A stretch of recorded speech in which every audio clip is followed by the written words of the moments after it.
அன்பு வணக்க நண்பர்களே, அனைவரும் வெற்றி அடைய எனது மனமார்ந்த பிரார்த்தனைகள்.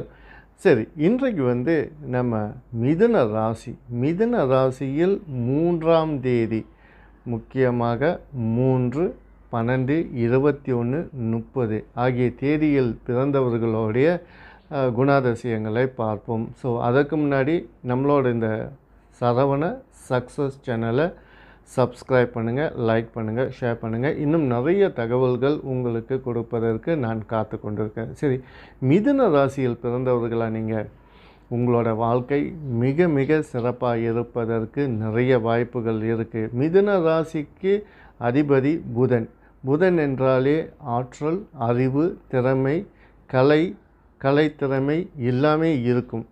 ஆனால் சில நேரங்களில் இவங்க தன்னுடைய திறமையை உணர்வதில்லை. அதுதான் முக்கியமான விஷயம். இவங்களுக்கு எல்லா திறமைகளும், அற்புதமான திறமையும் அற்புதமான சிந்தனைகளும் இவங்களுக்கு அதிகமாகவே இருக்கும். சரி, அப்படி இருக்கும்போது 3ஆம் தேதியில், அதாவது 3, 12, 21, 30.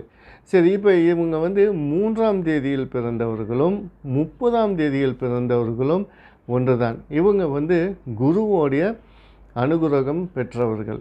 அப்படி இருக்கிறச்ச இங்கே என்ன ஆகும்னாக்கா, புதன் கல்விக்காரகன், அதன் கூட சேரக்கூடிய குருவும் கல்விக்கு முக்கியமான நபர். அப்படி இருக்கும்போது இவங்க கல்வினாக்கா நம்ம இங்கே ஒரு தப்பு பண்ணிடுறோம். என்னன்னு சொன்னாக்கா, பள்ளிக்கூட படிப்பு மற்றும் யூனிவர்சிட்டி இதை பற்றி மட்டும்தான் நம்ம யோசிக்கிறோமே தவிர, இந்த புதன்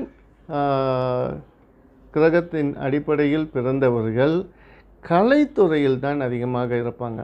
அது சிலம்பமாக இருக்கட்டும், தற்காப்பு கலைகளாக இருக்கட்டும், அல்லது நடனம், ஓவியம், இந்த மாதிரியான விஷயங்களில் இவங்க ரொம்ப ரொம்ப திறமை காட்டக்கூடிய வாய்ப்புகள் உண்டு. ஆனால் என்ன செய்கிறாங்கனாக்கா, பெற்றோர்கள் இந்த கல்வி படிப்பு அப்படின்னும் போது உடனடியாக இந்த பள்ளிக்கூட கல்வியை தான் முக்கியத்துவமாக கருதுகிறார்கள்.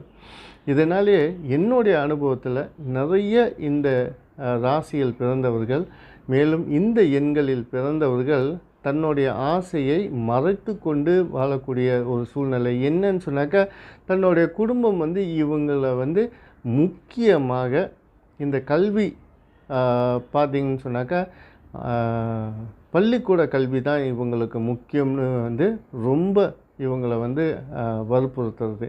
ஆனால் இவங்களுடைய திறமை பார்த்திங்கனாக்கா, நான் சொன்னது போல் இந்த கலாச்சாரங்கள் மற்றும் தற்காப்பு கலைகள், இதில் இவங்களுடைய ஆர்வம் அதிகமாக இருக்கும். சில நேரங்களில் இதனால தான் இவங்களோட கவனக்குறைவு மாறுவது. ஸோ கல்வியிலையும் இவங்களால் கவனத்தை செலுத்த முடியாது. அதனால் உங்களோட பிள்ளைகள் இந்த மிதுன ராசியில் பிறந்திருந்தார்கள்னாக்கா, அவங்கள பள்ளிக்கூடத்தில் என்ன படிப்பு படிக்கிறாங்களோ அதோடு சேர்த்து அவங்களுக்கு விருப்பப்பட்ட ஒரு கலையோ அல்லது கலாச்சார சம்பந்தப்பட்ட விஷயத்தில் அவங்கள சேர்த்து விடுவது சிறப்பு. மற்றபடி இவங்களோட வாழ்க்கையில் நல்ல ஒரு வெற்றி அடைவார்கள். குடும்பத்துக்காகவும் பிறருக்காகவும் ரொம்ப அதிகமாக உழைக்கக்கூடியவர்கள். தனக்கு நண்பர்கள் வந்துட்டாக்கா அந்த நண்பர்களோட வெற்றிக்காக இவங்க போராடுவாங்க. இவங்களோட தனி சிறப்பே அதுதான். இவங்களோட வாழ்க்கை மற்றும் மற்றவர்களோட வாழ்க்கைக்காகவும் இவங்க போராடக்கூடியவர்கள். அவங்களுக்காக கஷ்டத்தை ஏற்றுக்கொள்ளக்கூடியவர்கள். இந்த மிதுன ராசியில் பிறந்தவர்கள் ரொம்ப பார்க்கறதுக்கு சந்தோஷமாக, சிரித்து, ஆனந்தமாக வாழ்கிற மாதிரி வெளியே தெரியும்.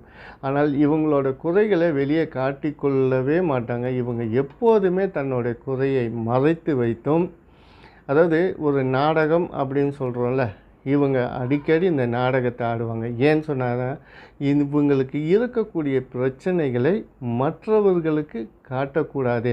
நான் சந்தோஷமாக இருக்கேன், நான் நிம்மதியாக இருக்கேன். ஏன்னு சொன்னாக்கா, இவங்களுக்கு எண்ணம் என்னென்னா, தன்னுடைய குறையை பிறருக்கு காட்டி அவங்களுக்கும் மன கஷ்டத்தை உருவாக்கக்கூடாதுன்னு நினைக்கக்கூடிய ஒரு நல்ல எண்ணம் இவங்களுக்கு அதிகமாக இருக்கும். அதனால்தான் இந்த மிதுன ராசியில் பிறந்தவர்கள், முக்கியமாக இந்த 3 மற்றும் 30இல் பிறந்தவர்கள் தன்னுடைய குறைகளை வெளியே காட்டிக்கொள்வதே இல்லை.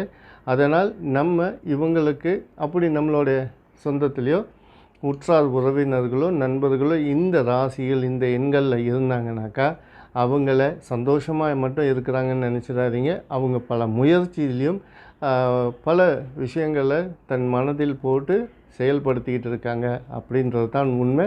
வெளி தோற்றத்துக்கு தான் அவங்க எல்லாருக்கும் ஏற்ற மாதிரி நடந்து கொள்வார்கள். அவங்களோட கஷ்டத்தையும் துன்பத்தையும் துயரத்தையும் யாரிடமும் காட்டிக்கொள்வதில்லை. ஆனால் இவங்க பெரும்பாலும் இவங்க நிறைய முயற்சி பண்ணி வாழ்க்கையில் சிறந்த இடத்தை அடைவார். சரி, மிதுன ராசியில் 21 மற்றும் 12, அதாவது 12 அல்லது 21 இந்த 2 எண்களில் உள்ளவங்க எப்படின்னு சொன்னாக்கா தனக்கு தானே குரு. இவங்க பிறரிடம் இருந்து கற்றுக்கொள்வதோட இவங்க தான் மற்றவர்களுக்கு நிறைய விஷயங்களை கற்றுக் கொடுக்கறதுக்கு தயாராக இருப்பாங்க. பொதுவாகவே இந்த 12 அல்லது 21 பிறந்தவர்கள் மிதுன ராசியில் இவங்க நல்ல ஒரு சிறந்த பயிற்றுனராகவோ அல்லது ஆசிரியராகவோ வருவதற்கு வாய்ப்பு உண்டு. ஸோ இந்த 2 எண்களில் பிறந்தவர்களும் நல்ல ஒரு சிறந்த வழிகாட்டியாகவும் குழந்தைகள்கிட்ட ரொம்ப நெருக்கமாக பழகக்கூடிய திறமை உள்ளவர்கள். இவங்களும் தன்னோட வாழ்க்கையில் வெற்றி அடைவதற்கு நிறைய வாய்ப்புகள் உண்டு. நன்றி, வணக்கம்.